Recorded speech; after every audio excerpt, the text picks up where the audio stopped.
¿Qué tal amigos? Para mí es un gusto y un placer volver a estar con ustedes. Hoy llevaremos el capítulo 2, el objeto de estudio de la criminología.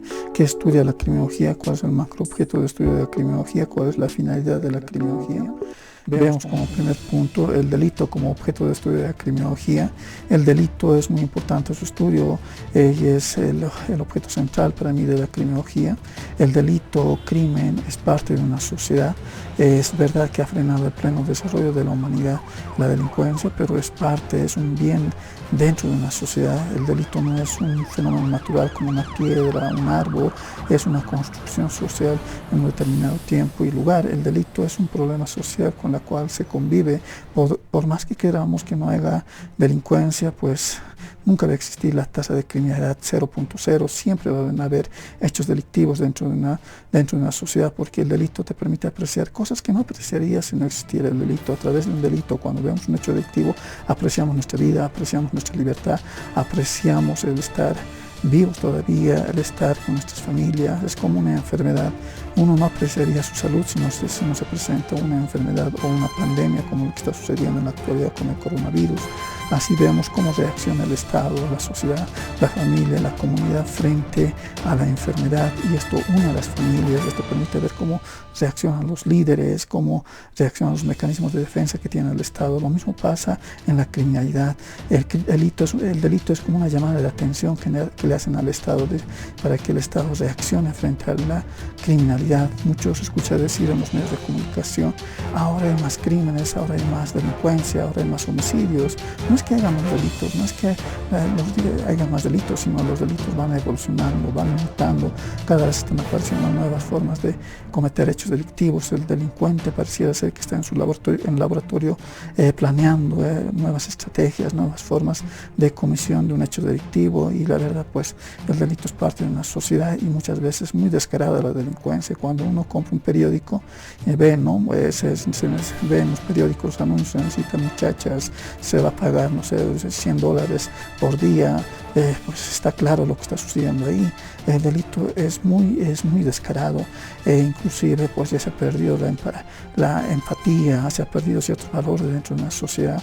Por eso pues el delito es algo bueno, porque te permite apreciar tu vida y tu libertad. Condenar de vez en cuando a un delincuente es bueno, porque vemos cómo reacciona el Estado, cómo reacciona la policía frente al hecho delictivo.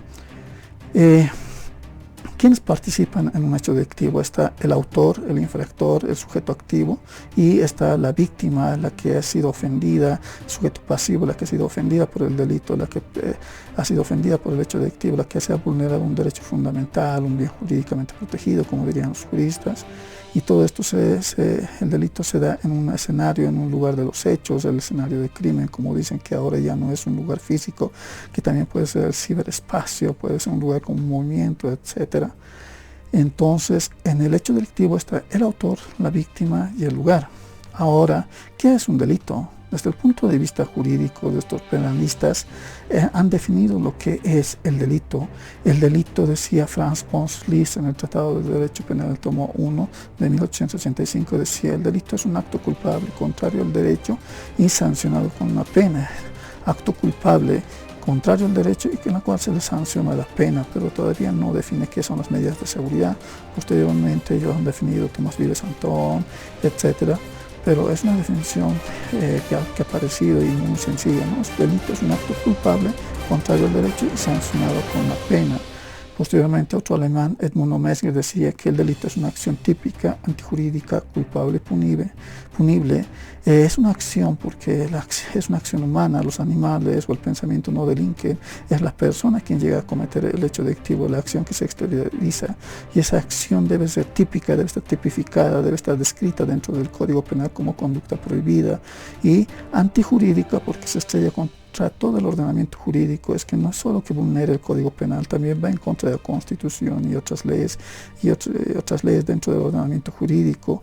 Y culpable, que hay una reprochabilidad social. Esta persona podía haber actuado conforme al derecho, pero decide cometer el hecho delictivo. Hay una intención, voluntad, dolo para llegar a cometer el delito. Y punible, que es merecedora pues de una pena, ¿no? Y la pena, pues en Bolivia es la pena de 30 años sin derecho a indulto, la pena máxima, ¿no? son los abogados, son los juristas quienes han definido el delito. En el primer Código Penal de 1834, siguiendo el Código Penal Español de 1822, si no me equivoco, decía que el delito es el que libremente y con malicia realiza una conducta prohibida y no hace lo que la ley manda.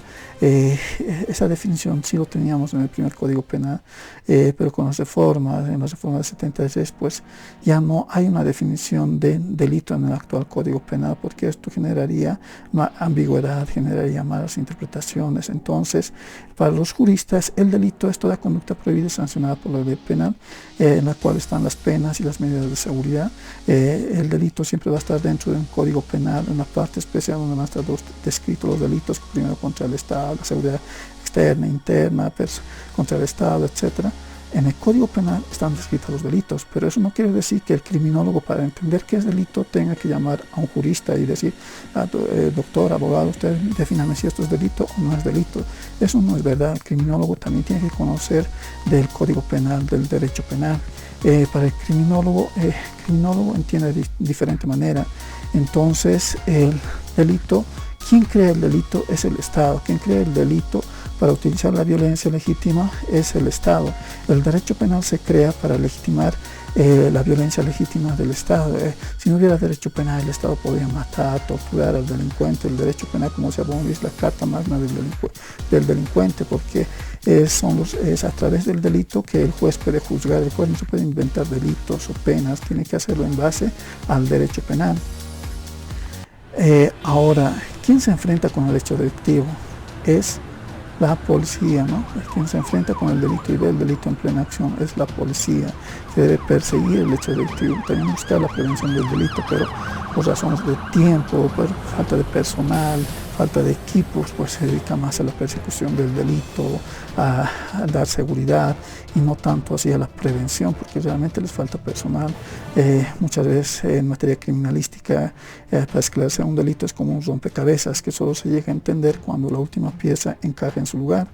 Ahora, desde el punto de vista criminológico, ¿qué sería el delito? El delito no es propiedad, como dijimos, la palabra delito no es propiedad del jurista, del abogado. El delito también interesa a muchos profesionales, interesa a médicos, arquitectos, economistas, policías, criminólogos. La palabra delito no es propiedad de abogados. El delito también se estudia por diferentes disciplinas, por diferentes profesionales. El delito es algo mucho más complejo para el criminólogo. Saber qué es delito y qué no es delito es mucho más complejo para el criminólogo. El criminólogo no solo estudia los delitos, sino también las conductas antisociales, los delitos y las conductas antisociales, los actos desviados, que son también reacciones sociales negativas dentro de una sociedad. Pero ¿cuál es la diferencia entre delito y conductas antisociales? Decimos, no todos los delitos son conductas antisociales, ni todas las conductas antisociales están descritas como hechos delictivos, como lo decía Luis Rodríguez Manzanera. Las conductas antisociales también son objeto de estudio de la criminología, van en contra del bien común, la tranquilidad social, las reglas de convivencia pacífica dentro de una sociedad. Dentro de las conductas antisociales también pueden haber actos desviados. Los actos desviados son reacciones sociales negativas que van en contra de esas reglas sociales, ¿no? Pero no toda conducta antisocial es un hecho delictivo. Por eso decimos, saber qué es delito y qué no es delito es mucho más complejo para los criminólogos. Si yo vendo un coche en mal estado a una persona porque le he visto la cara de buena gente o la cara de es que soy un delincuente, soy un estafador o soy un buen comerciante. ¿Dónde está el límite entre la vida mercantil y la estafa? La prostitución podrían ser a conductas antisociales, la prostitución, el alcoholismo, la drogadicción, la vagancia, podrían ser conductas antisociales, pero no en todos los países la prostitución es un hecho delictivo. En algunos países no es un delito la prostitución, igual que en Bolivia, la vagancia, el alcoholismo, etcétera, ¿no? No son siempre hechos delictivos. Un ejemplo de acto desviado sería un niño que le gusta fumar le gusta fumar y le decimos no fumes y el niño sigue fumando, pues ya es una conducta, es un acto desviado, que es una reacción social negativa, pero no necesariamente es un delito. Y no todas esas conductas antisociales como la prostitución, de la drogadicción, son necesariamente delictivas dentro de una sociedad o dentro de un país. Entonces vemos que el objeto de estudio de la criminología, el delito, la conducta antisocial, los actos desviados, pues aterrizan en diferentes connotaciones de acuerdo a la sociedad en la cual nos encontremos. Ahora vamos al siguiente punto. ¿Cómo explicaríamos el delito? Lo vamos a ver a través de este cuadro explicativo del delito. El cuadro no es mío, me lo presentó un profesor y lo desarrolló y lo entendí de esta manera. Este es un cuadro explicativo del delito en la cual vemos en la franja azul lo que posibilita y explica y asocia el delito. Lo que está en franja verde puede llegar a ser un hecho delictivo y lo que está en franja amarilla es delito y puede ser perseguido, y lo que está con rojo, lo que está en rojo, en el punto rojo, es delito y se persigue. Lo que está en franja azul posibilita y explica y asocia el delito. Todo hecho delictivo tiene un antes y un después. Para el jurista esto es un feminicidio, esto es un accidente de tránsito, un feminicidio, pero no entiende cuáles han sido las causas, por qué esta persona ha tenido este accidente de tránsito, por qué esta persona ha matado. Todo delito tiene un antes y un después. No es necesario hacer experimento con personas para saber que si bebes, puedes generar un accidente de tránsito. Todo el mundo sabe que si conduces de noche sin luces es tremendamente peligroso. No es necesario experimentar con eso. Todo el mundo sabe que el paracaídas salva vidas, no por eso vamos a experimentar a ver si eso es verdad.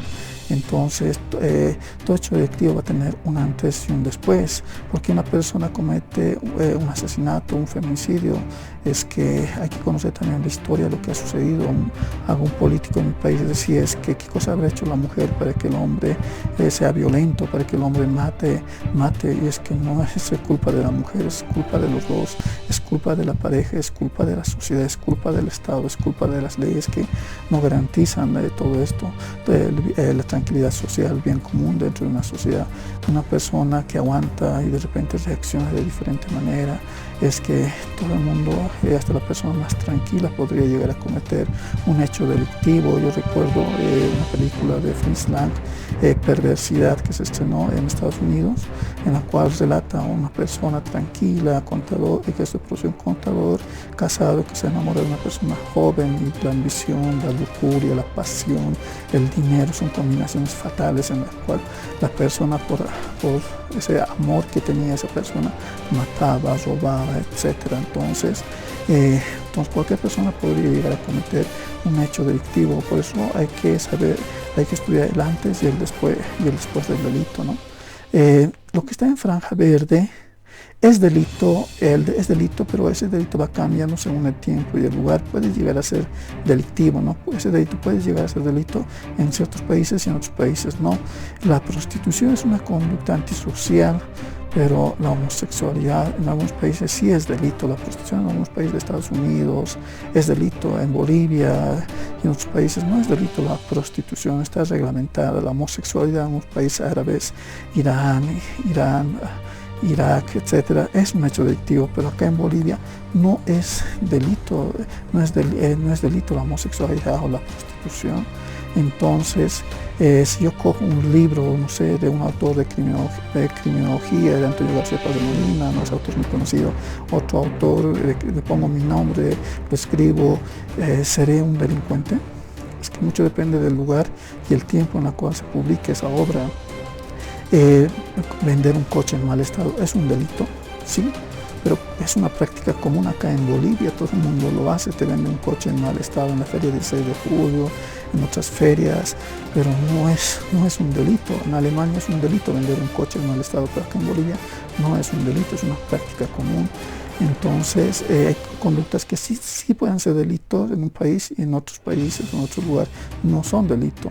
Lo que está en franja amarilla es delito y puede ser perseguido. Digo, puede ser perseguido, pero en la realidad muy pocas veces es perseguido. La corrupción es un delito. Hay muchos políticos que prometen y entran al gobierno y sacan todo el dinero que pueden, hay burocracia, corrupción, pero ¿cuántos de ellos han sido perseguidos? ¿Cuántos de ellos han sido pescados por la Administración de Justicia? La corrupción es un delito, pero ¿cuántos corruptos hay y cuántos llegan a ser procesados? Comprar o vender objetos robados es un delito, pero en Bolivia es una práctica común en los barrios chinos que existen donde venden objetos robados. La bigamia es un delito, la infidelidad será un delito. El adulterio será un delito. Ahora es una causa de divorcio, pero realmente pues genera muchos problemas acá en Bolivia, el matrimonio de hecho o el concubinato, como se dice, porque hay padres que tienen familias por aquí y por allá y la mujer no denuncia y esto genera pues muchos problemas y son los hijos que no sufren las consecuencias. Lo que está en franja roja es delito y es perseguido. Es muy difícil que se pueda justificar el asesinato. Cuando una persona mata a otra, está atentando contra ese derecho fundamental que es la vida. Cuando una persona priva a otra persona su libertad, un secuestro, está atentando contra la libertad. Entonces, estos delitos sí o sí se persiguen en todos los países: los homicidios, asesinatos, feminicidios, infanticidios, secuestros, tráfico de personas. El delito va rebasando las fronteras y esos son delitos que sí o sí son perseguidos en diferentes países, la muerte de personas. Entonces, toda persona que comete un delito va a entrar a un centro penitenciario. Vamos al siguiente punto. Existe un concepto de delito propio de la criminología. Los criminólogos intentaron por mucho tiempo tener un concepto propio de criminología, pero fracasaron. Porque realmente tener un concepto propio de criminología que sea universal para todo y en todo tiempo es difícil. Hubo un autor llamado Rafael Garofalo, docente de la Universidad de Nápoles, italiano, quiso dar un concepto de delito en su obra Criminología de 1875, en la cual define por primera vez lo que es el delito natural. Dice: el delito natural es todo aquello que lastima los sentimientos de piedad y probidad. La piedad hace referencia a que delito debe ser todo tipo de violencia física, psicológica, sexual, todo aquello que daña los sentimientos de una persona debía ser un delito siempre. Y probidad hace referencia a la propiedad del derecho ajeno, que debía ser delito a toda aquella persona que no respeta la propiedad de otra persona, siempre debe ser un hecho delictivo. Entonces, el delito natural ha sido definido por Rafael Garofalo y esto ha hecho que nos vayamos en la cima de la moral. ¿Qué puede ser moralmente bueno y moralmente malo? Imagínense que en el Código Penal se incorpora el delito natural. Para algunos puede ser bien que se castigue lo antimoral y para otros puede ser bueno o para otros puede ser malo. ¿Qué es lo antimoral? ¿Qué debería castigarse? La libertad de culto, la homosexualidad, el alcoholismo debían ser castigados, el adulterio. Para algunos puede ser bien y para otros puede ser mal, pero por eso hemos incorporado este concepto de delito natural, porque por más que queramos los criminólogos también tenemos que acudir a al Código Penal. No podemos ser ciegos a lo que dice el Código Penal. El delito siempre va a estar dentro de un Código Penal en la parte especial donde van a estar descritos los hechos delictivos, pero el criminólogo va más allá del Código Penal, trata de entender el sistema penal, cómo funciona la policía, el Ministerio Público, el gobierno. Incluso va más allá del sistema penal, trata de garantizar los derechos humanos. El criminólogo está atento a donde nace la información delictiva, cómo se genera la nueva criminalidad, cómo se podría prevenir la delincuencia futura. Vamos al siguiente punto, el delincuente. El delincuente acá en Bolivia siempre es una persona individual, la responsabilidad penal es intuito persona. El delincuente es una persona que tiene la capacidad de responsabilidad penal para los mayores de 14 años de edad. El delito no es una cosa con patitas que se mueve por ahí y por allá, es una persona que llega a cometer un hecho delictivo. Si podemos saber por qué una persona comete un delito, podemos hacer ciencia del estudio del delito. El delincuente no es una persona extraña, es parte de una sociedad, es un ser humano. Por eso Benito Dulio, Luis Rodríguez Manzanero decía, al final no son delincuentes, son seres humanos. No hay delitos sino delincuentes, y esos delincuentes son seres humanos.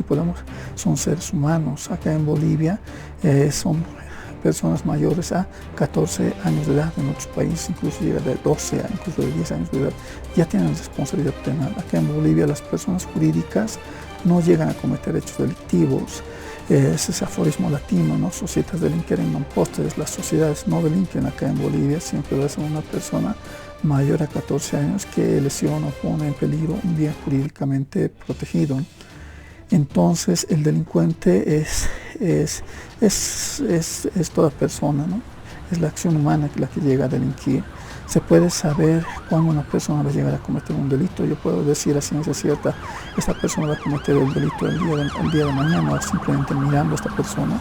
Por más cara de delincuente que tenga una persona, no podemos afirmar que esa persona va a llegar a cometer un hecho delictivo. Yo no puedo decir, esta persona va a cometer un delito y esta persona va a ser la víctima. Eso es imposible, no se puede hacer, porque saber cuándo una persona va a llegar a cometer un delito es imposible y es muy difícil de hacerlo, porque el mal no tiene, pues, no es tangible, no se puede ver, no se puede tocar la maldad.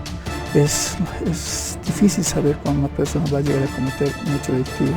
El ser humano es un ser imperfecto, pero yo pienso que sí se puede predecir los estados peligrosos, saber que una persona ya tiene reincidencia, que una persona es tremendamente peligrosa o tiene factores de riesgo que la hacen con mayor probabilidad que en cualquier momento llegue a cometer un hecho delictivo. Sí se podría hacer, pero hay que tener mucho cuidado con las investigaciones criminológicas, porque se puede criminalizar a gente inocente.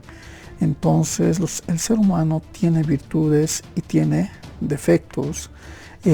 Cada persona es diferente, cada delincuente o cada infractor comete el delito de diferente manera. No es lo mismo que el delito comete un caballero como usted, una señorita como usted o un desgraciado como yo. No se va a entender igual. El ser humano tiene virtudes y defectos.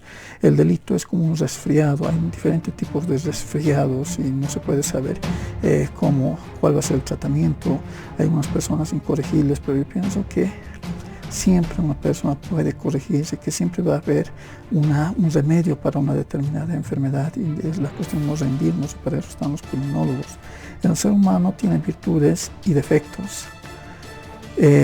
Tiene más defectos, como dirían algunos, también tiene virtudes, todos podemos cambiar. Binder después decía, si podemos saber y podemos leer la mente de una persona, podríamos encontrar más delitos en unas y en otras personas menos. Todos guardamos secretos ocultos, algo que no lo decimos, y somos potencialmente peligrosos. ¿Quién puede decir que es un Ned Flanders, una Mary Ingalls, un Charles Ingalls que nunca ha cometido un hecho delictivo?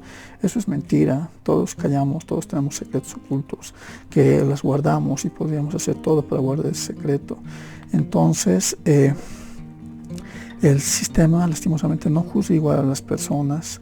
Parecía ser que el delincuente siempre es una persona humilde, siempre es de estatus social bajo, porque en las cárceles se encuentra este tipo de personas, pero la criminología ha demostrado que no toda la delincuencia es de gente pobre, a gente humilde, a gente sin recursos, a gente pobre. También hay delitos de cuello blanco, de guante blanco. Hay personas que por el factor económico, la ambición, etcétera, también llegan a cometer el hecho delictivo, pero el sistema pareciera ser que no juzga igual a las personas, porque en las cárceles vemos gente humilde.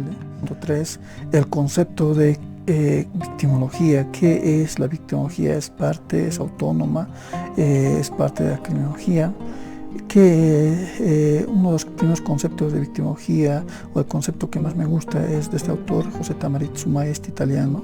En su obra El Manual de Victimología de 2006, define la victimología como una ciencia multidisciplinaria que se ocupa del conocimiento relativo del proceso de victimización. ¿Por qué una persona se convierte en víctima? ¿Por qué esta persona sufre bullying, acoso? ¿Qué es lo que pasa en la persona, en su entorno social? Conocer su historia también te ayuda a saber la victimización. ¿Por qué una persona se convierte en víctima de un hecho delictivo? Y la desvictimización, cómo orientar, reinsertar a la víctima a la sociedad para que vuelva a ser como era antes de ser víctima. Todo el mundo también puede ser potencialmente víctima de un hecho delictivo. Generalmente la víctima es aquella persona que piensa que nunca le va a pasar nada, que piensa que todo va a estar bien. Todos podemos ser víctimas de algún hecho delictivo, la vida y la muerte está en un hilo, igual que la corrupción, igual que el accidente.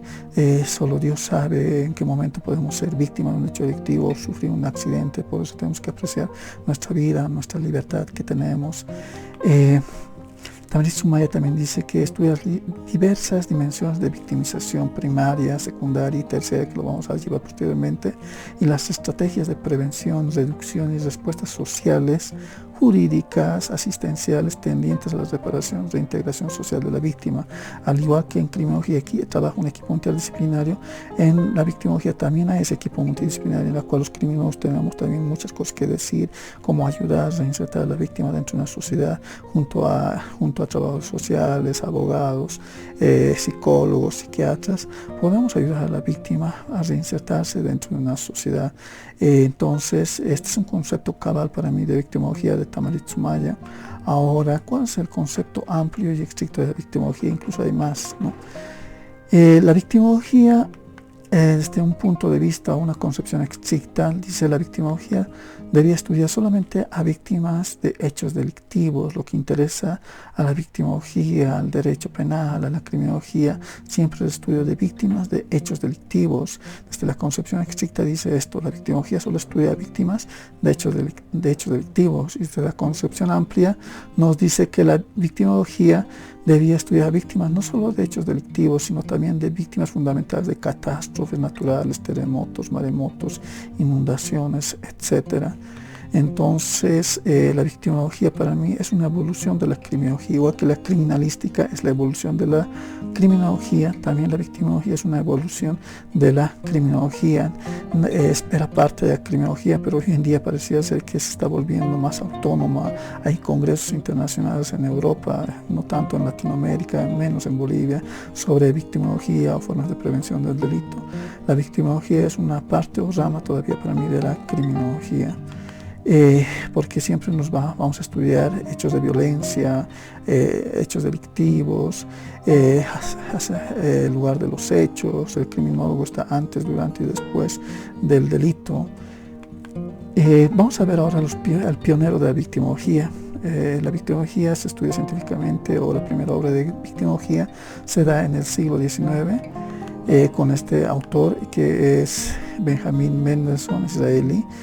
Hizo los primeros estudios de victimología. Benjamin Mendelssohn decía en su obra de 1956 titulada Victimología, es la primera obra de victimología que hay.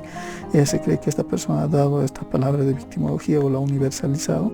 La victimología, decía, es la ciencia sobre las víctimas y la victimidad. Hay una diferencia, ¿no? Dice, es una ciencia que estudia las víctimas y la victimidad. Ahora, ¿qué es la víctima? ¿Quién es la víctima? Es aquella persona que sufre un delito, dice, un delito u otro tipo de acontecimiento traumático. Al decir otro tipo de acontecimiento traumático, está diciendo que no necesariamente son víctimas de hechos delictivos, también pueden ser de un acontecimiento traumático, catastrófico, que daña el físico, la parte emocional de una persona, del que no es responsable y que supone un daño. Entonces, la víctima es una persona que sufre un delito u otro tipo de acontecimiento traumático. Dos, ¿qué es la victimidad? La victimidad es el conjunto de factores que predisponen a una persona o grupo a ser víctima de hechos delictivos. La victimidad estudia por qué una persona se convierte en víctima de un delito. Muchas veces se confunde, ¿no? Se dice que el victimario es el delincuente. No necesariamente el victimario puede ser un delincuente. El victimario, dice, es toda aquella persona que provoca un daño o sufrimiento o padecimiento a la víctima, pero no necesariamente es un delincuente. Entonces, no todo victimario es un delincuente. Entonces, hay que hacer una pequeña diferencia entre victimario y delincuente. Ahora, al tercer punto, los sistemas de control social. ¿Qué son los sistemas de control social? Quien crea los sistemas de control social ha sido Edward Ashford Rose, sociólogo estadounidense que en 1901 crea el sistema de control social, el significado y lo desarrolla. Posteriormente lo redefine y lo mejora. Para mí es Travis Hirschi, también un sociólogo americano, en las cuales define que el control social son sistemas de control social que buscan promover y garantizar la conducta del individuo a las normas sociales, buscan la armonía social, la convivencia pacífica, la armonía social dentro de una sociedad. Tenemos dos sistemas de control social, el control social formal y el control social informal. ¿Cuál es la diferencia entre control social formal y control social informal? El control social formal son mecanismos, aparatos que tiene el Estado para luchar, controlar, reprimir la delincuencia lo más que se pueda. Son aparatos del Estado. Hablamos de la policía acá, la policía boliviana, quien se enfrenta con el delito y ve el delito en plena acción. Es el policía quien muchas veces va a arriesgar su vida para defender el derecho de otras personas, buscan la armonía social, cumplir y hacer cumplir la norma, conservar el orden público. Está en el hecho delictivo. En Bolivia siempre, por lo general, en el lugar de los hechos está siempre el policía, está el investigador y pues después llega el fiscal. No entiendo por qué no hay una diferenciación, porque la policía trabaja siempre las 24 horas, está junto a su pueblo, mientras el Ministerio Público, sus juzgados trabajan en horarios de oficina. Yo no entiendo por qué unos tienen un sueldo más y otros tienen un sueldo menos. El sueldo de un policía apenas le alcanza para sobrevivir dentro de acá en Bolivia, pero hacen un trabajo operativo y muchas veces no están sin dormir y su trabajo es muy pesado, pero son los que menos ganan para mí dentro de la Administración de Justicia. Están los tribunales de justicia que persiguen a través de procesos penales la delincuencia. Están los jueces, está el Ministerio Público, también tenemos a ministerios, al Ministerio de Gobierno, régimen penitenciario, que también persigue, que también velan por garantizar los derechos de las otras personas. Tenemos que estos sistemas de control social formal disciplina al individuo dándole una sanción coercitiva. Cumples, si no cumples te vamos a dar una sanción, si no cumples vamos a utilizar la coerción para que lo cumplas. Entonces los sistemas de control social disciplinan al individuo en forma coercitiva, mientras que los control social informal ya no son aparatos del Estado. Los controles sociales informales imbuyen al individuo a que acate las normas sociales, no dándole una sanción formal. Está en primer lugar la familia. La familia es el núcleo del Estado y de la sociedad. La familia, aprendes en la familia los valores éticos, morales, lo que es bueno, lo que es malo, lo que es jurídico, lo que es antijurídico. En la familia aprendes los primeros valores, las primeras reglas.